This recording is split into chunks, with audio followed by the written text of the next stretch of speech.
சாரல் விழும் நேரம் வானவில்லை போலே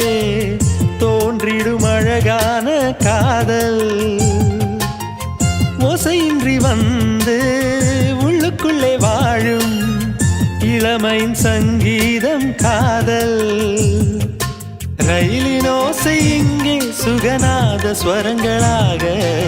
இதயம் இரண்டும் இணைந்து ஓடுமா அழகு பாதம் பார்த்து அவன் சுப்பிரபாதம் பாட